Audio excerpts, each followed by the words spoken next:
अतीत की गूंज, देवगढ़ की सर्द हवाएं, जैसे अतीत के किसी गहरे रहस्य को अपने साथ लिए आदित्य के चेहरे से टकरा रही थीं। पत्थरों से बनी पुरानी हवेलियों की खामोशी में एक अजीब सा सुनापन था जो कानों में फुसफुसाहट बनकर उतरता था। आदित्य ने अपनी गाड़ी से उतरकर सामने फैली अपनी पुश्तैनी हवेली को देखा। सदियों पुरानी भारी भरकम लकड़ी के दरवाजे पर धूल और काई की मोटी परत जमी थी, जैसे वो समय के साथ साथ खुद भी एक जीवित इकाई बन गई हो। शहर की भागदौड़ से दूर पहाड़ों की गोद में बसी इस जगह पर आदित्य अपने मन को शांत करने और अपनी परंपराओं से जुड़ने आया था। उसे इस पुरानी हवेली को फिर से नया जीवन देना था। हवेली के अंदर कदम रखते ही हवा में घुली सीलन और लकड़ी की पुरानी गंध ने उसका स्वागत किया। सूरज की हल्की किरणें टूटी हुई छत से छनकर अंदर आ रही थीं और धूल के कण उनमें नाचते हुए दिख रहे थे। फर्श पर बिछी सदियों पुरानी कालीनों पर कदम रखते ही एक गहरी खामोशी ने उसे घेर लिया। कौन हो तुम? एक बूढ़ी थरथराती आवाज ने उसकी तंद्रा तोड़ी। कोने में एक साये सी आकृति खड़ी था। ये एक बूढ़ी महिला जिसकी पीठ झुकी हुई थी, आंखें ढैंसी हुई थीं और सादे सूती साड़ी में लिपटी वो किसी प्रेताया सी लग रही थी। यह काकी थी जो पीढ़ियों से उनके परिवार की सेवा करती आ रही थी। उसकी आंखें भय और चेतावनी का मिलाजुला भाव लिए हुए थीं। मैं आदित्य हूं काकी, अपने पुरखों की हवेली में आया हूं। आदित्य ने मुस्कुराने की कोशिश की, पर उसकी मुस्कान बूढ़ी काकी के चेहरे पर कोई बदलाव न ला सकी। ये हवेली अब सिर्फ खंडहर नहीं, श्राप का घर बन चुकी है बाबूजी। यहां मत रहिए, लौट जाइए। काकी की आवाज में कांपती हुई सच्चाई थी। क्या बात कर रही हो काकी? ये तो हमारे पुरखों की धरोहर है। आदित्य ने उसे समझाने की कोशिश की, पर काकी ने अपने सूखे होंठ भींचे और सिर झुका लिया। उसकी चुप्पी बहुत कुछ कह रही थी, जिसे आदित्य समझ नहीं पा रहा था।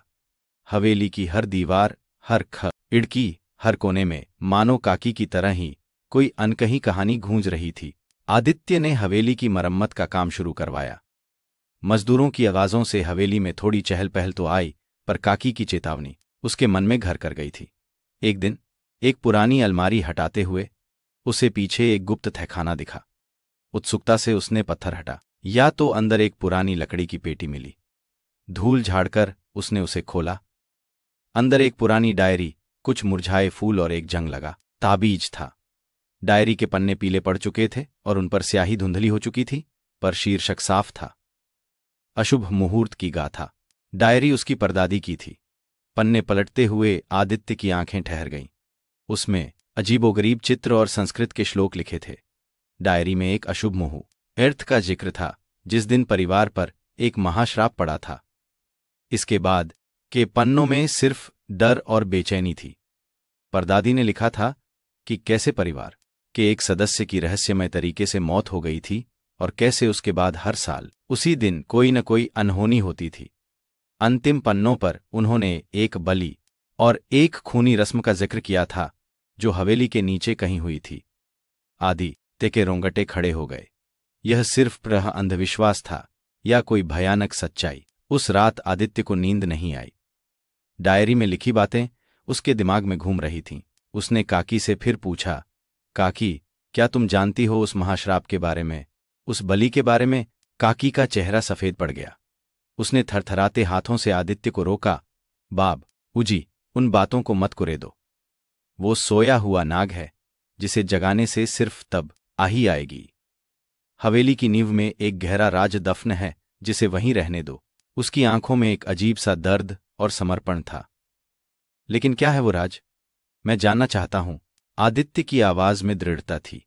काकी ने अपने सिर पर हाथ फेरा और सिसकते हुए बोली, उसने मेरी बेटी को भी नहीं छोड़ा था, मेरी छोटी सी रोशनी को निगल गया था। उसकी आवाज टूट गई और वो फूट फूट कर रोने लगी। आदित्य को एहसास हुआ कि यह कहानी सिर्फ अंधविश्वास नहीं, बल्कि किसी भयानक मानवीय त्रासदी की परछाई है। काकी की बात सुनकर आदित्य का मन बेचैन हो उठा। उसने इंस्पेक्टर रावत से मिलने का फैसला किया, जो देवगढ़ के थाने के प्रभारी थे। रावत एक थके हुए पर अनुभवी पुलिस आले थे। आदित्य ने उन्हें डायरी दिखाई और काकी की बातों का जिक्र किया। देखो आबूजी, ये सब पहाड़ के लोगों का अंधविश्वास है। सदियों से यहां ऐसी कहानियां चलत ही आई हैं। एक दो पुरानी मौतें हुई होंगी जिन्हें लोग श्राप से जोड़ देते हैं। आवत ने डायरी को सरसरी निगाह से देखा और एक तरफ रख दिया। आपकी चिंता समझता हूं, पर मेरे पास असली केस हैं जिनसे मुझे निपटना है। रावत का रुख स्पष्ट था और आदित्य निराश होकर लौट आया। उसे लगा कि उसे खुद ही इस रहस्य की तह तक जाना होगा। अगले कुछ दिन आदित्य ने हवेली के नक्शे खंगाले। उसे याद आया कि परदादी की डायरी में एक जगह गुप्त मार्ग का जिक्र था। हवेली की सबसे पुरानी लाइब्रेरी में रखी किताबों के पीछे एक दीवार पर उसने एक अजीब सा निशान देखा। उसने उसे दबाया और एक धीमी घिसटती हुई आवाज के साथ दीवार का एक हिस्सा खुल गया। दर एक संकरा अंधेरा गलियारा था जो नीचे की ओर जा रहा था। हवा में एक अजीब सी मीठी सी पर घिनौनी गंध थी। टॉर्च की रोशनी में वह आगे बढ़ा। गलियारा एक छोटे से कमरे में खुलता था जहां बीच में एक पत्थर की वेदी बनी थी। वेदी पर उनके सूखे धब्बे और कुछ पुरानी हड्डियां बिखरी पड़ी थीं। यह बलि की जगह थी। वेदी के पास उसे एक और डायरी मिली, उसके दादाजी की। इसमें लिखा था कि कैसे परिवार के ही कुछ 6 लोगों ने पैसे और जमीन के लालच में गांव के ही एक सिद्ध पुरुष के साथ मिलकर एक अशुभता आंतरिक अनुष्ठान किया था। इस अनुष्ठान में उन्होंने एक युवा लड़की की बलि दी थी, काकी की बेटी की। बलि के बाद हवेली के नीचे एक प्राचीन खजाना मिला था जिसे उन्होंने श्राप की आड़ दू में छुपा दिया था। डायरी के अंतिम पन्नों पर दादाजी ने अपने अपराध का पश्चाताप करते हुए लिखा था कि कैसे उन्हें इस गुप्त मार्ग को बंद करके सच को हमेशा के लिए दफन करने का आदेश या गया था। आदित्य को अचानक एहसास हुआ कि राजेंद्र प्रताप, जो इस गांव के एक सम्मानित व्यक्ति थे, उनका परिवार भी इस अपराध में शामिल था, क्योंकि उनकी जमीनों का जिक्र डायरी में था। राजेंद्र प्रताप एक धूर्त मुस्कान लिए हुए हवेली के मुख्य द्वार पर खड़े थे जब आदित्य वापस आया। लगता है तुम्हें कुछ मिल गया आदित्य बाबू। उनकी आवाज में शहद घुला था, पर आंखों में चालाकी साफ झलक रही थी। क्या आप जानते हैं काकी की बेटी के बारे में, उस अशुभ मुहूर्त के बारे में? आदित्य ने सीधा सवाल दागा। राजेंद्र प्रताप की मुस्कान फीकी पड़ गई। ये सब पुरानी बातें हैं बाबू, जिन्हें दफन ही रहने दो तो अच्छा है। उन्होंने एक कदम आगे बढ़ाया। सच दफन नहीं रहता राजेंद्र प्रताप, वो हमेशा अपनी जगह बना लेता है। आदित्य ने दृढ़ता से कहा। हां, कभी कभी वो सच दफन करने व आले को भी दफन कर देता है, राजेंद्र प्रताप ने फुसफुसाते हुए कहा। उनकी आंखों में एक हिंसक चमक थी। राजेंद्र प्रताप ने अपने कुछ लोगों को बुलाया। आदित्य समझ गया कि अब उसकी जान खतरे में है। उसने डायर या मजबूती से पकड़ी और भागने की कोशिश की। हवेली के गलियारों में एक खूनी दौड़ शुरू हो गई। राजेंद्र प्रताप के आदमी उसके पीछे थे। अंधेरे कोनों और टूटी हुई सीढ़ियों से बचते हुए आदित्य मुख्य दरवाजे की ओर भागा। तभी काकी वहां आ गई। उसके हाथों में एक पुराना भारी दीवट था। पीछे हट जाओ शैतानो, मेरी बेटी का खून तुम पर है। काकी ने चीखते हुए दीवट राजेंद्र प्रताप के एक आदमी के सिर पर दे मारा। राजेंद्र प्रताप ने घड़ुस्से से उसे धक्का दिया और काकी सीढ़ियों से लुढ़क गई। आदित्य ने देखा, उसकी आंखों में अंतिम बार एक दर्द भरी रोशनी थी।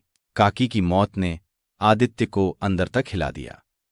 उसने देखा कि इंस्पेक्टर रावत अपनी टीम के साथ हवेली की ओर आ रहे हैं।